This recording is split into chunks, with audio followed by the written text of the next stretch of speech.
C'est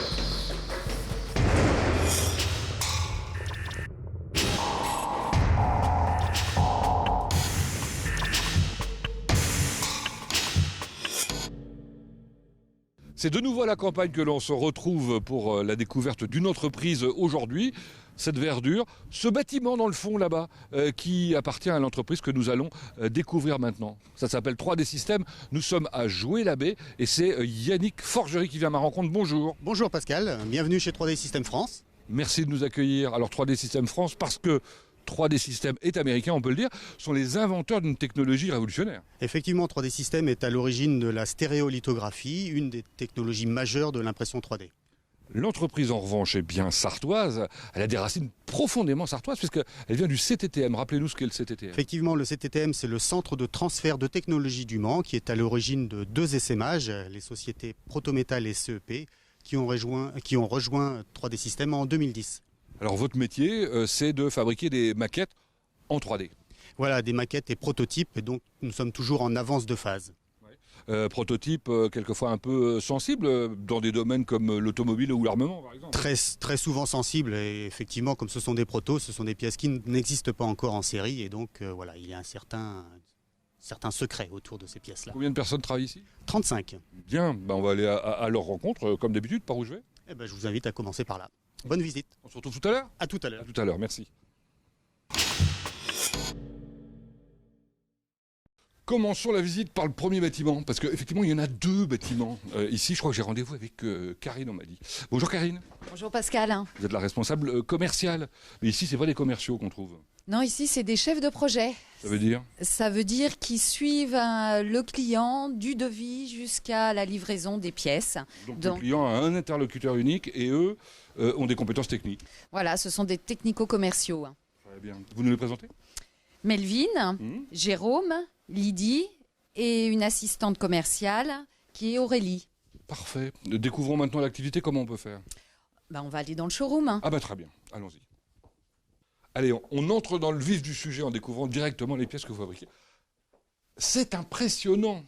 Sacrée diversité, sacrée complexité aussi, parce qu'on rappelle que toutes ces pièces, c'est unique puisque votre métier, c'est de fabriquer des prototypes. Oui, on fabrique des prototypes pour différents secteurs d'activité comme l'automobile, l'armement, mais aussi le design, l'électroménager, l'architecture, très vaste les domaines. Des pièces prototypes très différentes les unes des autres, quelquefois plusieurs versions.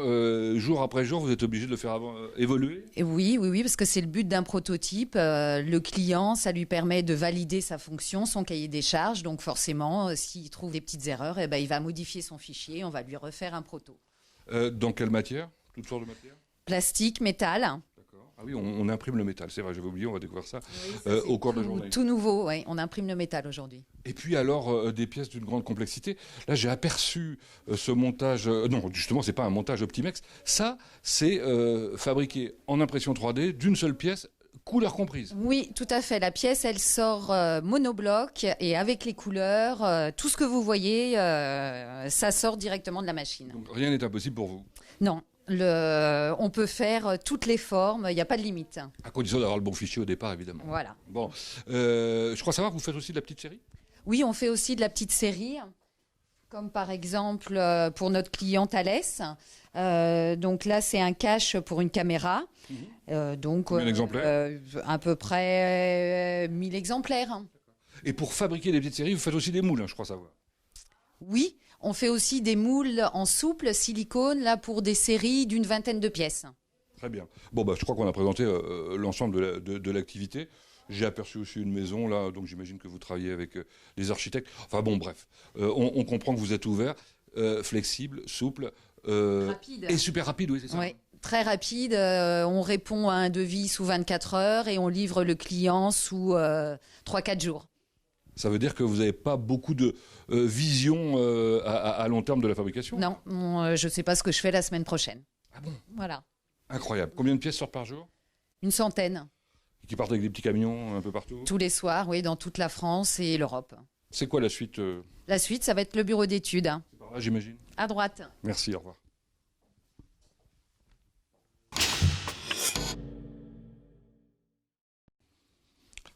A priori, ambiance studieuse, mais ça, c'est ce qu'on attend évidemment dans un bureau d'études. Et je crois savoir qu'il y a Sébastien, Frédéric, bonjour, et un autre Frédéric, mais c'est Alain qu'on va voir en premier. Bonjour Alain, c'est vous. Bonjour, c'est moi. Alors, le spécialiste de la stéréolithographie, c'est l'une des techniques d'impression 3D. C'est l'une des techniques d'impression 3D, oui, où on va utiliser un laser pour durcir, polymériser de la résine liquide. Et avec la résine liquide, on peut faire des choses qu'on ne peut pas faire avec d'autres techniques. Avec la résine liquide, on peut faire beaucoup de choses, des pièces très complexes. Oui. Par exemple, une pièce très complexe, c'est un morceau d'os, un morceau de crâne humain qui va être fabriqué pour l'os et le marteau et l'enclume qui sont au fond du conduit. à partir d'un scan. À partir d'un scan 3D, oui, à partir d'une vraie personne qui a été scannée. C'est pas ce que vous faites tous les jours, on est d'accord, hein. Non. Bon, vous travaillez à partir d'un fichier que vous envoyez à un client? Oui, les clients nous envoient des fichiers, on travaille dessus, donc on fait différentes opérations. Et pour la stéréolithographie, je suis obligé de créer des berceaux de support. Alors des berceaux de support, ça veut dire des petits pieux là, qui tiennent la pièce dans le cube. Des petits pieux, oui, des petits bras, des D'accord. petits picots qui vont relier la plateforme de fabrication aux premières couches de la pièce. Bon, si c'est pas clair, vous allez le comprendre tout à l'heure avec les images évidemment de fabrication. Vous faites quoi, par exemple, comme type de pièce dans cette technique-là? Là, j'ai des pièces de capot pour de l'électronique. Je sais pas si ce sera peut-être une sonnerie à la fin, ce sera un boîtier d'informatique. Alors on l'a dit, vous travaillez aussi pour l'automobile de temps en temps, etc. Donc vous avez des pièces top secret, quoi. On est soumis à la confidentialité, oui, donc on a comme on travaille sur des prototypes, forcément, c'est des pièces un petit peu secrètes. Oui. Bon, c'est long, la fabrication? La fabrication, ça peut être assez long, oui. Des pièces comme celle-ci, par exemple, voilà, une pièce qui doit vous dire quelque chose. Ça me parle, effectivement. Oui. Bon, il faut une dizaine d'heures pour fabriquer ça, donc Et alors en plus, là, vous avez dû créer complètement le modèle, là, parce que c'est un modèle. on vous a rien donné. Hein. On utilise les logiciels de conception 3D pour concevoir un peu ce qu'on veut. Ouais. Alors, en plus, vous êtes technicien et créatif, bravo.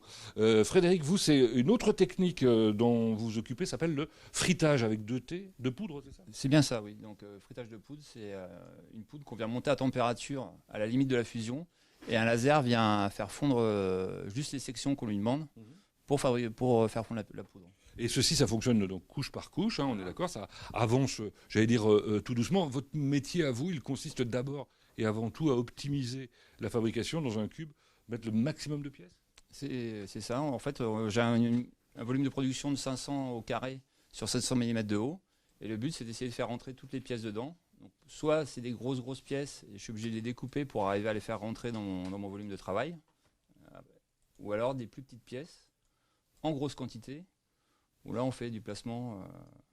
Mais ça veut dire que dans une seule fabrication, une même fabrication, il peut y avoir plusieurs types de clients, plusieurs types de pièces. Hein. C'est ça, par exemple. Il n'y a pas d'incompatibilité, c'est quoi ça? Une production comme ça, par exemple, j'ai 3 clients, dont un avec des petites pièces qui m'ont permis d'optimiser au maximum, de remplir les trous. Bon, alors c'est toutes les couleurs parce que ça vous permet de mieux repérer, bien Voilà, évidemment. Exactement.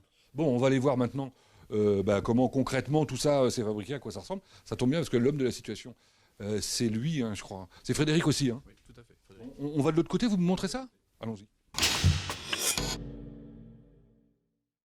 Ce qui est intéressant, quand on entre dans une entreprise différente à chaque fois, c'est que les univers sont différents ici. Ici, on est dans du clean, c'est clair. Climatisé. Climatisé. Et évidemment, il y a peu d'humains. Par contre, il y a de sacrées belles machines. Hein.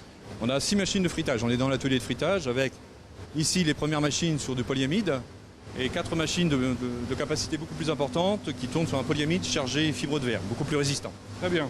Et puis, si, il y a un opérateur que je n'avais pas aperçu. C'est qui? C'est Nicolas qui s'occupe de la préparation des machines, la sortie des pièces. Bonjour Nicolas. On le retrouvera tout à l'heure, je crois, pour nous donner quelques explications supplémentaires. Donc voilà les machines d'impression 3D. On ne voit pas grand-chose à travers les petits Pas hublots. grand-chose, ce sont des machines qui tournent seules, sans intervention humaine, la nuit, le jour, le week-end. On intervient avant en préparation de machine et ensuite en sortie de pièces. Voilà, ça se passe à côté. On verra aussi un peu plus tard. On change de pièce, toujours climatisée, spacieuse, avec des machines très différentes. Là, on est sur la stéréolithographie avec 6 machines de production. Vous avez vu Alain tout à l'heure qui préparait des des productions sur son écran. Donc là, on n'est plus dans un milieu de poudre, on est sur une résine liquide qui est sensible aux UV, et donc qui va être polymérisée, solidifiée en 3D par un laser. Ben voilà, le laser, vous en parlez, on le voit travailler, on voit à quoi ça ressemble. Bon, tout ça, c'est un process lent malgré tout. Ça reste lent, mais on part de rien, d'une poudre, d'un liquide, avec un fichier 3D, et on le crée en 3 dimensions, en plusieurs heures, millimètre par millimètre. Voilà.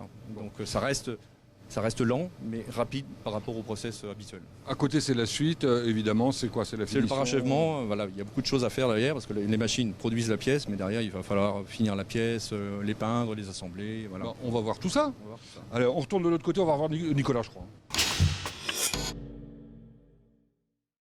Alors dites-moi, il y a combien de personnes qui travaillent ici en production? En production, il y a à peu près 20 opérateurs et 4 chefs d'équipe. Très bien. Pour toutes ces machines. Alors voilà un des opérateurs, donc c'est Nicolas si je me souviens bien. C'est ça. Qu'est-ce que vous êtes en train de faire là? Je reprépare la machine pour qu'elle reparte aussitôt. On perd pas de temps, dès que y en a une qui est sortie, une fournée, on en remet une autre. On en remet une autre, c'est ça. Qui est-ce qui la pilote la machine? C'est les bureaux d'études. D'accord. Alors comment vous savez que par exemple la production est terminée? Et ben, on vient voir sur l'écran et de là on voit si elle est finie ou pas. Et alors qu'est-ce qui se passe à ce moment-là? Et ben, moi je fais une manipulation sur mon PC et je sors la machine. D'accord. Vous sortez un chariot, donc c'est très très chaud je crois. Hein. C'est très très chaud, ouais. Ouais. À peu près 173 degrés. Vous en faites quoi? Je la mets en refroidissement. Combien de temps? 10 heures sur une prod de 24 heures. Carrément. Donc il faut savoir être patient dans ce métier. Alors. C'est ça. Bon. Après le chariot, une fois qu'il est froid, vous l'ouvrez? Je l'ouvre en dépoudrage. Ça veut dire que vous enlevez la poudre? J'enlève la poudre sur les pièces Ouais. avec des gants. Et dans le coup, après, on met ça en micro-station pour des sablages. Quoi. Le sablage, pourquoi le sablage? Pour enlever toutes les particules de poudre qui restent dans les angles, dans les trous. D'accord. Très bien. Merci pour cette explication. Oui, on voit que c'est plus complexe qu'on ne l'imaginait au départ. La pièce, il faut quand même la soigner après. Il faut la soigner après, il y a du parachèvement en finition, parce qu'il faut les nettoyer, il faut peut-être les peindre, peut-être les assembler, les coller. Donc En résine, c'est la même chose? en résine, c'est la même chose. Bon, on va voir ça. Bon, alors Frédéric, si je comprends bien, ici ça tourne 24 heures sur 24. 24 heures sur 24, nuit et week-end. D'accord. Bon, tiens, voilà Jawad. C'est avec vous qu'on a rendez-vous, je crois. Oui. Bonjour Jawad. Bonjour, Ça va bien? ça va et vous? Qu'est-ce que vous étiez en train de faire là? Alors je me prépare pour sortir une grille avec une pièce. D'accord. Là, vous pouvez la sortir comme ça. Je veux dire, elle n'est pas chaude. Non, elle n'est pas chaude. D'accord. Bon. Et alors cette grille, qu'est-ce que vous en faites après? Alors je vais enlever la pièce, je vais enlever les supports et après la nettoyer. D'accord. Où ça? Dans la salle de bain. Ah évidemment, c'est dans une salle de bain qu'on se nettoie. Voilà, exactement. Ouais. Comment vous la nettoyez? Alors avec du solvant. Sinon, si elle a besoin de s'égoutter, on la laisse s'égoutter et après je la nettoie. Si elle n'a pas besoin, je la nettoie direct. Et après, après le nettoyage, je l'emmène directement pour la mettre dans les fours UV. Ok. Et là, ça termine en quelque sorte le processus ou... Pour moi, après, je les enlève, je les mets dans les caisses. Mon boulot, il est terminé. Après, les collègues, ils viennent les prendre pour la finition. Ok. Bon, c'est ce qu'on va découvrir maintenant. Merci Jawad. De rien. C'est par là-bas? Ok.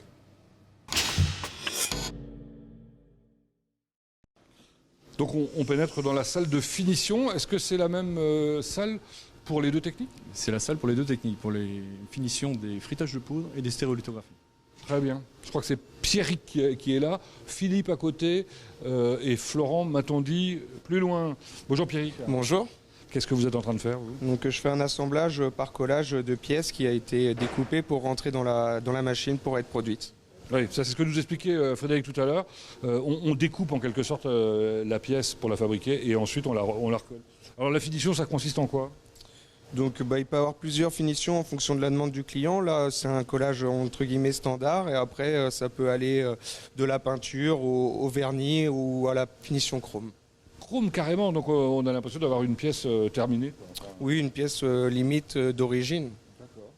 C'est sympa comme boulot? Tout à fait. Ça fait combien de temps que vous le faites? Un peu plus de 5 ans. Très bien. Bah, bravo, j'ai l'impression que vous y prenez du plaisir. Tant mieux. Frédéric, on va se quitter là. Je continue à découvrir le reste de l'activité. Oui. Dites-moi avant, qu'est-ce qui se passe après cette phase là? Une fois que toutes les pièces sont terminées ici, elles passent en expédition. Ouais. On a à peu près 20 à 40 colis par jour qui partent pour toute la France, pour nos clients. Bon, allez, je vais par là. C'est par là. Merci.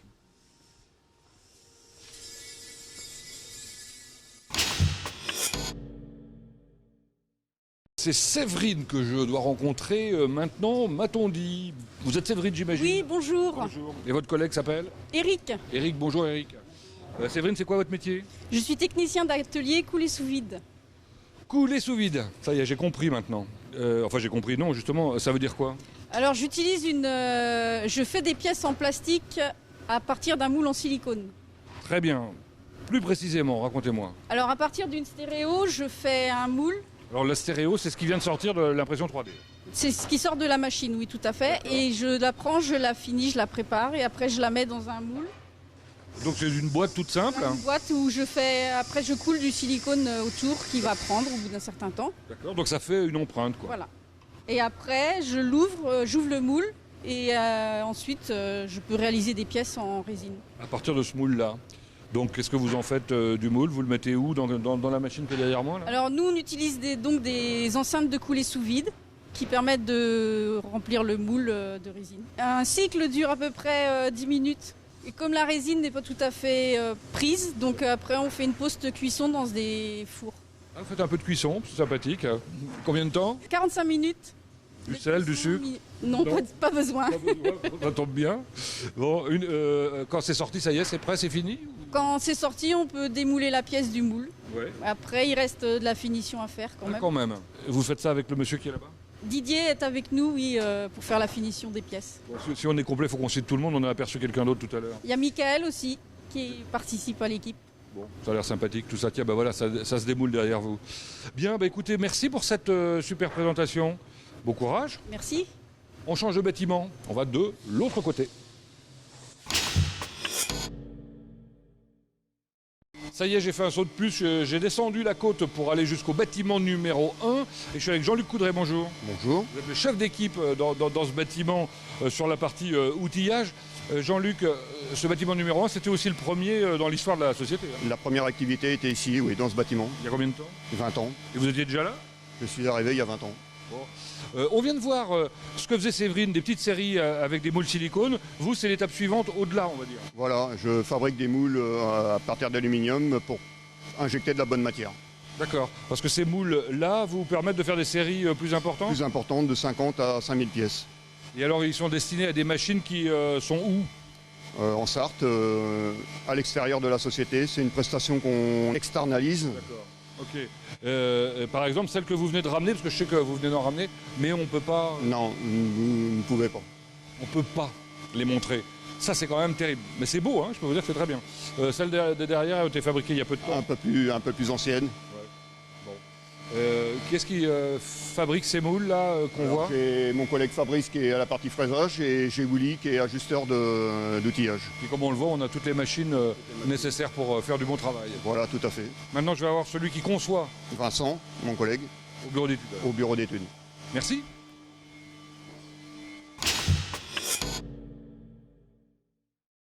J'ai traversé tout l'atelier pour arriver jusqu'à ce bureau d'études.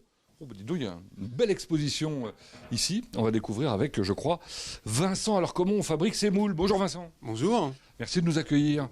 Alors, ces moules, au départ, c'est quoi? C'est un fichier, en fait. C'est un fichier informatique que le client nous envoie. De la pièce qui doit être construite? Tout à fait. De la pièce qui doit être construite. Et moi, en fin de compte, je dois déterminer comment on va réaliser le moule pour pouvoir démouler cette pièce. Donc, quelquefois, c'est simple. C'est comme un moule à gaufres, par exemple. Par exemple, ici, vous avez une pièce qui est très simple. Ouais. Comme vous le dites, c'est carrément un moule à gaufres, c'est-à-dire qu'on peut ouvrir le moule comme ça et la pièce sort directement. Mais dans l'exemple que vous avez déjà vu à l'atelier, je pense, on a une pièce qui est quand même relativement plus compliquée, avec ici des zones qui vont sortir dans ce sens-là. Ici, le grillage, enfin tout le quadrillage va sortir comme ceci, et ainsi de suite. Donc là, tout le tour de la pièce va être... je vais analyser et déterminer quel mouvement il faut. C'est un vrai savoir-faire. En plus, il faut faire ça à toute vitesse? Oui, c'est du moule proto pour des délais courts de 2 à 3 semaines pour ce genre de pièces. Sur une pièce comme ça, on peut tenir 4-5 jours de délai. Et nous, à toute vitesse, on va continuer à découvrir la société. Les pièces qui sont là, c'est fait comment? Alors ça, c'est du frittage de poudre métallique. C'est-à-dire de l'impression 3D métallique? Tout à fait. Vous avez vu du plastique tout à l'heure. Là, maintenant, on fait du métal aussi. Vous me faites visiter? Pas de problème. Allons-y.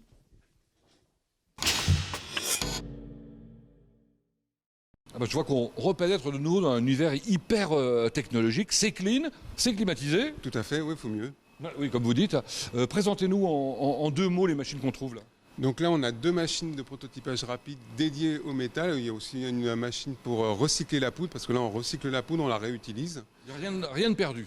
Tout à fait. Bon. On récupère complètement toute la poudre. Bon, rappelez-moi le principe de l'impression 3D métallique. Comme ce que vous avez vu ce matin, sur le prototypage rapide, on travaille sur des couches. Donc les pièces sont découpées en tranches informatiquement, et ensuite, avec un laser, on va venir fusionner la poudre, et ici en l'occurrence c'est du métal, c'est de l'acier inoxydable ou de l'alu, pour pouvoir construire petit à petit cette pièce. Elle va s'agglomérer en quelque sorte, et ça demande beaucoup de temps? Alors c'est variable suivant la densité de la pièce et puis la hauteur de la pièce, mais c'est variable entre 12 heures jusqu'à 3-4 jours. C'est quand même beaucoup plus long que de l'autre côté. Mais les épaisseurs de couche sont beaucoup plus fines. Ici on travaille sur 30 microns d'épaisseur de couche, donc c'est quelque chose de très fin, 3 centièmes à peu près. Bon, quand ça se termine, ça vous avertit, j'imagine, ça va être très très chaud? C'est un petit peu chaud, oui quand même, puisqu'on fait de la fusion de métal. Et à la fin, on dégage la pièce de la poudre, et ensuite on a des opérations de finition parce qu'elle est maintenue sur une plaque. On va venir couper les supports et ensuite on va pouvoir finir la pièce, la poncer, la polir, la grenailler, etc. Voilà, et puis le travail est terminé. On peut ensuite faire de l'usinage éventuellement, mais pour nous, oui, ça s'arrête là. Bien, merci pour cette présentation. On va découvrir maintenant une autre étape, ou la dernière étape, la fonderie. Je vous accompagne si vous voulez. Alors on arrive dans l'antre d'Yvan, c'est ça? Oui, c'est lui qui s'occupe de toute la fonderie dans nos locaux. Très bien. Oh, il y a plein de petites pièces jolies. Elles sont en quoi? Alors ça, ce sont des pièces en cire. En cire? Oui, que l'on crée sur des machines dédiées exprès pour ce genre d'opération. C'est des opérations très fines en fin de compte. La cire, ça sert à quoi? Alors ça va nous servir pour faire un moule en plâtre pour pouvoir couler du métal en fusion à l'intérieur. Bon, on va essayer de comprendre précisément. Sur cet exemple, c'est ce qu'il est en train de faire, je crois. Donc là, oui. Le client a réalisé un scan d'une vieille pièce qui était en train de s'abîmer. Il nous a envoyé le fichier, on l'a produit. Donc là, vous avez en bleu la pièce et en blanc, c'est un support qui permet de tenir la pièce lors de la production. Donc il faut éliminer le support d'abord. Voilà, on a un bain chimique qui permet d'enlever la partie blanche et ensuite on récupère la pièce, même plusieurs pièces, vous voyez ici, qui sont montées en grappe. C'est-à-dire que là, maintenant, sur cette grappe, autour de cette grappe, on va couler un plâtre. Et ensuite, on a des cycles de cuisson qui permettent de durcir le plâtre, d'éliminer la cire. Ça se passe dans le four en face. Voilà, dans les fours qui sont là-bas. Et ensuite, on a une unité pour pouvoir remplir ce moule plâtre avec soit de l'alu ou soit du zamac. Et ensuite... Donc ça, c'est dans l'autre machine. Appareil, voilà. Et puis enfin, il y a un moment, il faut démouler, j'imagine. On attend que ça refroidisse et ensuite il y a une opération de décochage où on casse le plâtre et on va récupérer en fin de compte cette grappe avec les pièces en métal et on va couper les alimentations, ce qui sert à alimenter la pièce en métal, et on va finir, on va polir, on va finir la pièce pour qu'elle soit présentable au client. C'est incroyable. C'est magnifique. C'est magnifique. Ah, vous l'avez dit. Mais c'est surtout incroyable le nombre de choses qu'on a pu découvrir différentes. Trop compliqué, mais bon, on reviendra. C'est une bonne idée, ils sont sympas. Quant à nous, au revoir, je vais rejoindre Yannick. Surprise, on va retrouver Yannick et que découvre-t-on? Un petit LMTV dans les coulisses de 3D Systems. Ça a été fabriqué par vos machines et ceci dans la journée? Effectivement, dans la journée, c'était pour illustrer la rapidité et puis un petit clin d'œil pour l'émission. C'est très sympathique en tout cas, tout comme d'ailleurs les personnes qui travaillent avec vous, évidemment. Il y a quelques jeunes. Il y a quelques jeunes, c'était pour penser au renouvellement de l'équipe qui a, pour la plupart d'entre elles, une bonne vingtaine d'années d'expérience. Donc il faut penser à l'avenir et renouveler les équipes. Que vous faites régulièrement. Alors, je sais que vous prenez quelques personnes en alternance et il y en a même qui restent. Voilà, la dernière personne embauchée est effectivement un alternant. Il a été chez nous en alternance 2 ans en BTS. Et puis ça fait maintenant 1 an qu'il a rejoint l'équipe définitivement. Là, vous avez un stagiaire aussi de licence, non? Un stagiaire, un élève ingénieur de 5e année de licence qui travaille sur la certification ISO de la société prévue pour fin d'année. Ça va être essentiel, j'imagine, quand on travaille avec des grands groupes comme vous, d'avoir des certifications. C'est effectivement essentiel. En plus du délai, il nous faut une qualité irréprochable. et être capable d'en faire la démonstration. Donc nous avons des moyens en interne de contrôle et notamment un bras pharo équipé d'un scanner qui nous permet de faire de la cartographie d'écart de nos pièces. C'est particulièrement redoutable. C'est très efficace. C'est surtout efficace, vous avez raison. Pour terminer, on est dans de la haute technologie, on est à la pointe, incontestablement. Donc vous êtes en veille, j'imagine, en permanence. Comment vous voyez l'évolution de vos activités d'une manière générale ? Alors jusqu'à présent, et depuis les 20 dernières années, j'allais dire, l'impression 3D était réservée à de la pièce unitaire ou de la toute petite série. Et l'objectif de 3D Systems, c'est d'utiliser ces technologies et de proposer des techniques et des matériaux qui nous permettent de voir plus grand et donc d'attaquer des séries beaucoup plus importantes. Et ben voilà, peut-être que le message va passer. Bon, en tout cas, une chose est certaine, c'est que ce que je vais ramener, parce que je vois qu'il y a un deuxième cadeau. Un deuxième petit cadeau en clin d'œil. Ça, c'est une pièce unique. Hein. C'est une pièce unique, une création. Personne d'autre ne la verra jamais. Ce sera que dans mon bureau. Bien, merci Yannick de nous avoir accueillis. Quant à nous, on se retrouve bientôt pour une prochaine Coulisses d'une entreprise sartoise.